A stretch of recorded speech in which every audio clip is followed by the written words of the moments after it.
नमस्कार, आप देख रहे हैं दिल्ली ग्लो न्यूज और मैं हूं आपके साथ सपना। चलिए रुक कर लेते हैं आज की बड़ी खबरों की ओर। आजाद समाज पार्टी कांशीराम के राष्ट्रीय अध्यक्ष चंद्रशेखर आजाद ने कहा, हंगामा नहीं होना चाहिए, सदन चलना चाहिए, चर्चाएं हो, सरकार जवाब देने से न भागे और विपक्ष शांतिपूर्ण तरीके से चर्चाएं कराए।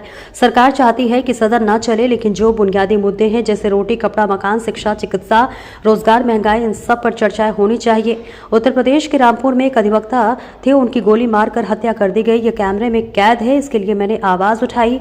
मैं कानून मंत्री से भी मिला, लेकिन उन्होंने कहा कि विधि आयोग के अंतर्गत इसकी जांच चल रही है। मैं पूछता हूं कि कितनी हत्याओं के बाद आप अधिवक्ता संरक्षण अधिनियम लागू करेंगे?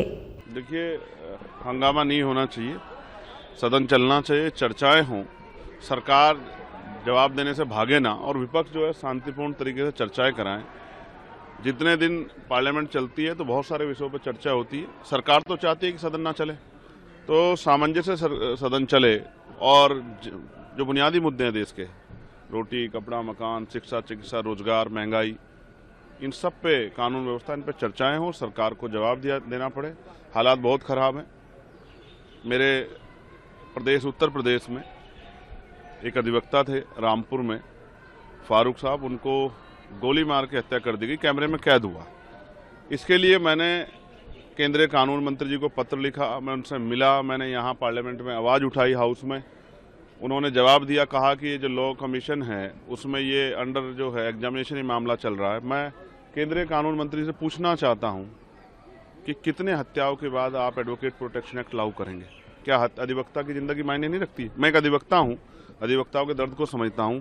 मैं पूछना चाहता हूं सरकार को, कितने हमारे भाइयों की हत्या के बाद सरकार जागेगी? क्यों नहीं जो एडवोकेट प्रोटेक्शन एक्ट लागू किया जा रहा है? उनके परिवार का क्या होगा? एक अधिवक्ता जो है लोगों को न्याय दिलाने के लिए लड़ता है, सरकार से लड़ता है, माफियाओं से लड़ता है, कभी कभी पुलिस और प्रशासन गुंडागर्दी से लड़ता है। उन अधिवक्ताओं के बारे में क्यों नहीं सोचा जा रहा है? ये जो गैर जिम्मेदारी का रवैया है सरकार का, ये खतरनाक है। मुझे पीड़ा है। मैं उनके लिए मांग करता हूं कि उनको न्याय मिले, उनको मुआवजा मिले और उनके परिवार की सुरक्षा हो, सुनिश्चित हो। सरकार को इस ओर ध्यान देना चाहिए। केंद्रीय मंत्री जी सुने कि अधिवक्ता ही अधिवक्ता का दर्द समझ सकता है। मंत्री बन के नहीं, अधिवक्ता बन के सोचेंगे तो एहसास होगा कि अधिवक्ता कितनी लड़ाई लड़ता है।